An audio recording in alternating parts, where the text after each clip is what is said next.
r/Prorevenge. I got back at childhood bullies by destroying an entire town. Story 1. As a background, I grew up in a conservative little town in a conservative rural area heavily dominated by religion. Now, this makes people put great stock on moral purity and appearances. Keeping up the facade is the most important thing. Everyone must go to church weekly, and people are heavily judged for appearing sinful. Now, this was a bad thing for me as the cards were heavily stacked against me from birth. You see, I'm a baby. My mother lost her parents when she was young and was taken in by her uncle and her aunt. The uncle had an important position in the religious hierarchy, so when he and a couple of his friends started sexually abusing my mom, it was ignored by everyone. When she got pregnant, it was painted as the showing that she was a harlot running around seducing married men. She was an outcast. Why didn't she move out of town? I don't know, but yeah. There I came into the picture, born out of wedlock and with no father, branded as a sinful outcast. My childhood was crap. I won't go into details, but enough to say that by the time I started going to school, I was quite damaged. The school made it worse. I was bullied relentlessly. Teachers were part of it since they were all part of the religious community, which saw me as stained. Imagine being the only black kid in a town run by KKK, and you get to imagine how it was.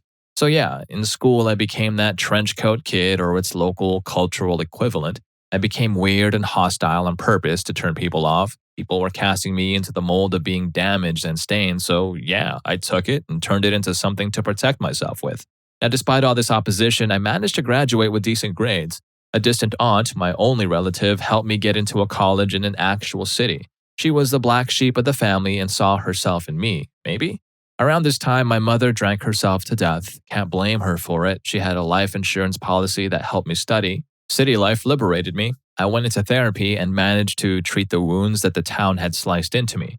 I got rid of that crappy town, but I guess some part of it never really left me. And years went by, I became a sort of analytical consultant. I work for an international company that does sort of out-of-the-box analysis for other companies. I won't go into details to protect my identity, but we assist in solving all kinds of situations. Well, in my line of work, I'm sometimes called in to help downsize operations. Now, this sucks, and I feel for the people who get fired, but if I wouldn't do it, someone else would. A couple of years ago, I got an assignment to go into 3 different factories and assess them wholesale, then come up with a suggestion on which of them to move abroad. My hometown was among those 3 factories.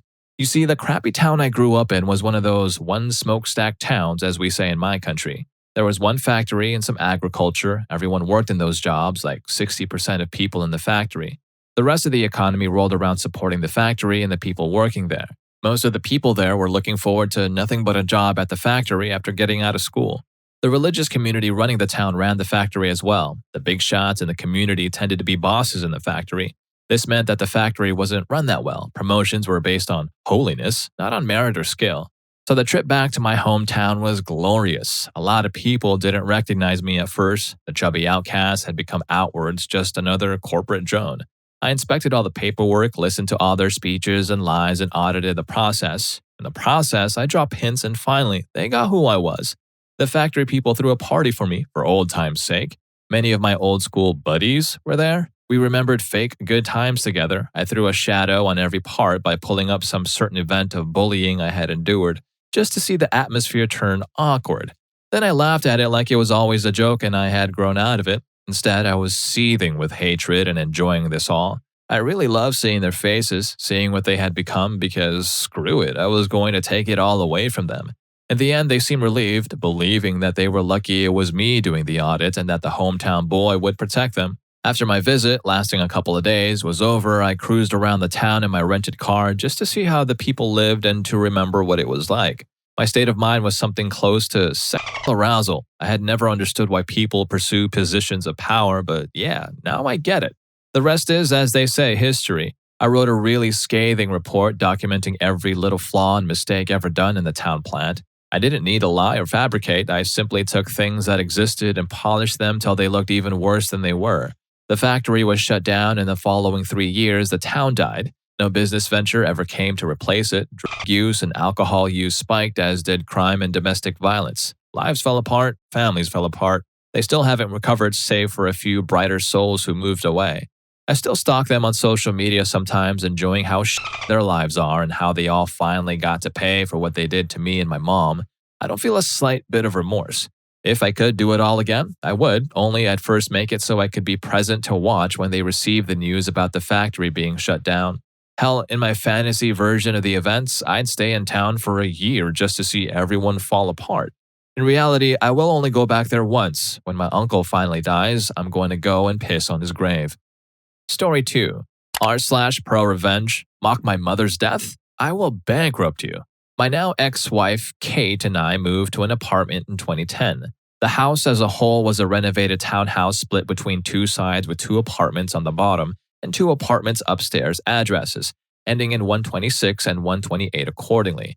Now, I wasn't the biggest fan of the apartment as it was a much older building than I had ever lived in, but I quickly adjusted to the wood creaking throughout the night. On the initial walkthrough, we noticed that the only problem was that there was a dip in the bathroom ceiling. The landlord, Jay, promised us that he would get it fixed ASAP. 1 year to the day that we moved in, there was a loud crash at 4 a.m. The bathroom ceiling had collapsed and there was tiling and wood all over the floor and in the bathtub. Now, Kate was typically the aggressive one, while I was more passive and laid back, so she kept calling Jay throughout the day. When she got in touch with him at around 9 p.m., she explained what happened and insisted that it be fixed immediately.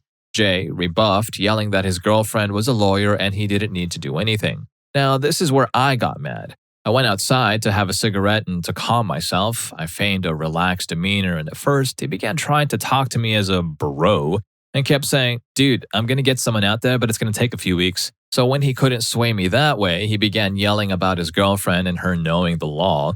What he was unaware of was that I had read the tenant laws in my state, and so as he tried to lie, I waited until he was finished, and then I recited the law stating that if an apartment was considered uninhabitable, then the landlord needed to pay for the tenant to stay in a place until it was resolved, meaning he would have to pay for us to stay in a hotel of our choosing every night until the ceiling was fixed.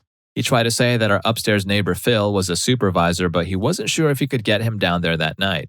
He placed me on hold, then came back a few minutes later and said that Phil and his girlfriend were out of state. I rang Phil's doorbell and asked with Jay on speakerphone if he was assigned as a super. He laughed and he said, "Nope." Dejected, Jay said he would have people out there the next day. Previously, he said they were busy for at least 3 weeks. There's more to this incident, but it leads to 2 conclusions. If you're going to lie, then there has to be consistency in your lie, and make sure that the people you lie to don't communicate with each other. This is where a feud started between me and Kate versus him and his mother. She was the original landlord and gave the house to him so he could begin to make a side profit. Fast forward to a year later, Jay stopped coming to the house and his mom began doing the pickups. Around this time, my ex and I had been laid off and we were working with Social Security for food, health, and housing insurance. We were approved for all 3 in April, but we would not get the check until May. When our typical check wasn't in the landlord's mailbox, he immediately gave a summons saying that he was taking us to court for eviction.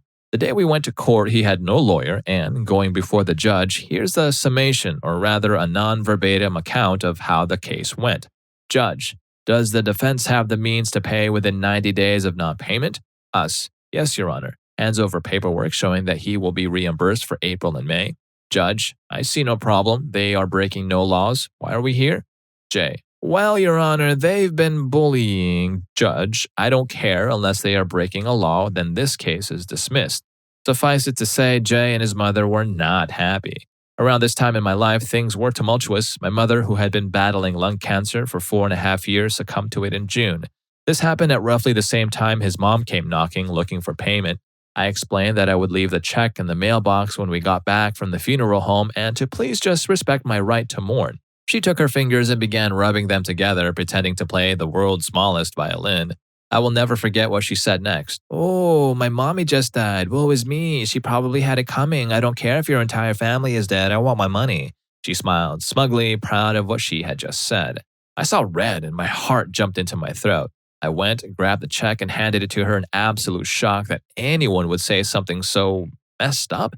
She had finally managed to push a button that very few people I've known throughout my life have gotten close to pressing.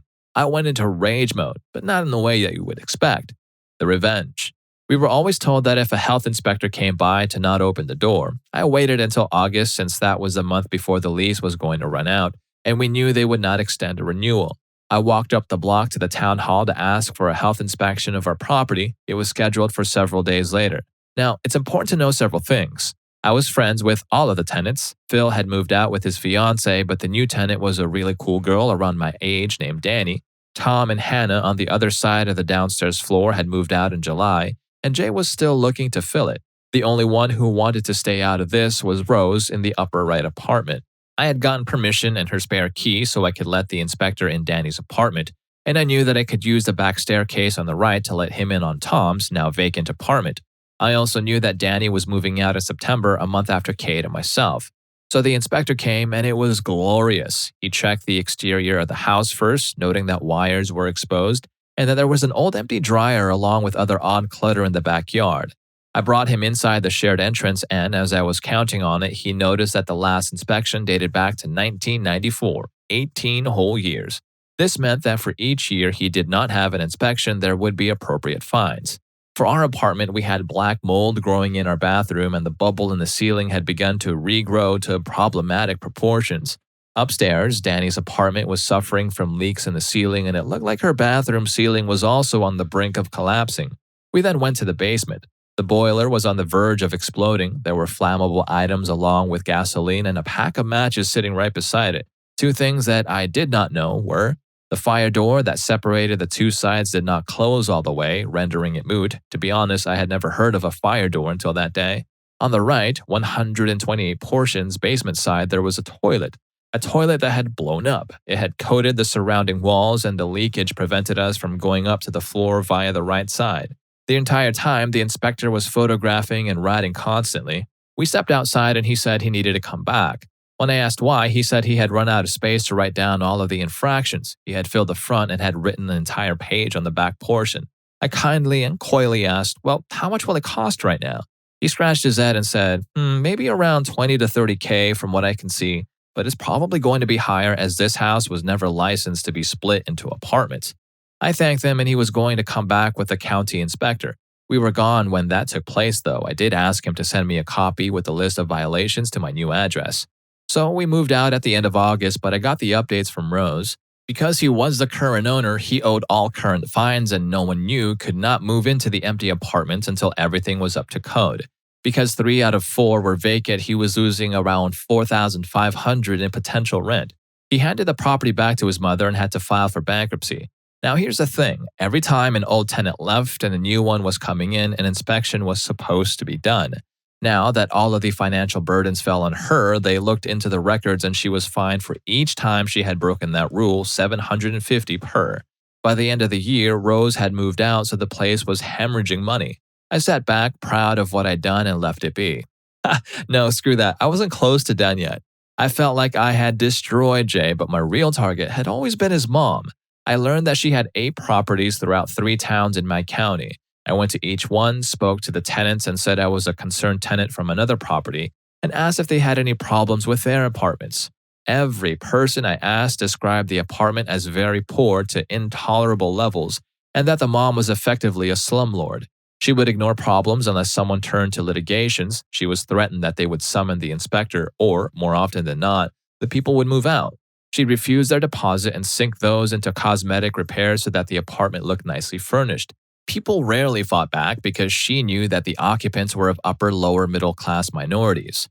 So, being the concerned person I was, I went to the inspector of the other 2 towns and asked for inspection to be done with at least one tenant, if not more, who would be awaiting the inspector when they came. Turns out that she faced pretty much the same infractions on every apartment she owned. It turned out she actually had 12 apartments, but I initially only knew about the ones that fell within my county. The remaining properties in the next county over were given a mysterious heads up to perform a surprise inspection. From what I can tell, Jay's mom had been in the landlord business for about 35 to 40 years. That collapsed quickly. Since we moved literally 1 block down the road from our old one, 54, I got to see Jay lose his primary source of income and have to claim bankruptcy, but also saw that his mother was also desperately trying to find a buyer for all of the apartments so she could pay off the fines. I learned 2 years later, in 2014, that she too had to file for bankruptcy.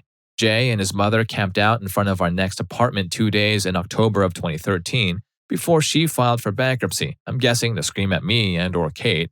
So I called the cops and said that strange people were standing in a no parking zone and they kept looking up at the second floor. A cruiser swung by and told them to leave. I know I should have used the 2 months I spent monitoring everything to find a new job, but this was the one and only time I wanted to cripple a person where they hurt the most, their wallets. I think I got my point across. None of this would have happened if he had just fucking fixed the ceiling before it collapsed, Jay. I was always taught to use wit versus physical confrontation. What she said to me was a sucker punch, and I was already in a state of shock from holding my mom's hand when she took her last breath and asked to write a eulogy and create 2 memory boards. I was already on autopilot when she said what she said, and the way I reacted was more me disassociating than anything else. If it was after the ceremony, I may have punched her until she was unable to stand up, whereupon I would continue to pummel her until someone pulled me off. She reminded me a lot of Professor Umbridge from Harry Potter, both in her mannerisms and attitude. Why did I not go outside when they camped in front of my new address? 2 reasons. The first one was that the full brood of my revenge had not fully played out yet, and the second was because I hoped that the cop would give her a ticket. If he did, it was a little bit less money she would have, and she'd know that I was the one responsible. Did they know it was me? Yes, they did. I called Jay for the deposit back after the 90 days were over. You need to allow the landlord 90 days to pay you. I knew he wasn't going to, though. When we left, I went around every room and took photos of every angle. I also had a friend, Justin, who did the same with his camera. Like a good tenant should, I also asked for the inspector to take photographs to show that we had caused no significant damage. When Jay told me that we had messed up the walls and the wood was warped, I responded with, "That's not what the inspector I called in said." He immediately hung up and blocked me. I lost the deposit, but it was still completely worth it. On an unrelated note and the much more petty side, before I moved out, I would go on to the front lawn where he had put up the sign saying there was an open apartment, Tom and Hannah's, and put down his phone number. Each night I would use a marker to change the last 2 numbers. The modification was noticeable if you walked by during the day, but since I had the same marker and color, then if you were driving by, you couldn't really tell. Every few days, a sign would be replaced, and by the next morning, the modified number would be back. Even once we left, Jay was still not taking the whole "cannot rent until the building is up to code" seriously, and so he was still putting up the signs. Since I was still in vengeance mode and I lived on the same block, I began to not only change the number, but I also began printing out signs that read, "You do not want to live here. Trust me. Signed, your friendly neighborhood tenant." And that lasted until he took down the sign for good, around November. I know it's late in the game, but if you find yourself under these sorts of conditions, look up the tenant laws in your state and use the law to your advantage. Even if it only inconveniences them, it's a step in the right direction. It's even better if you can have or find other tenants that are dealing with similar issues.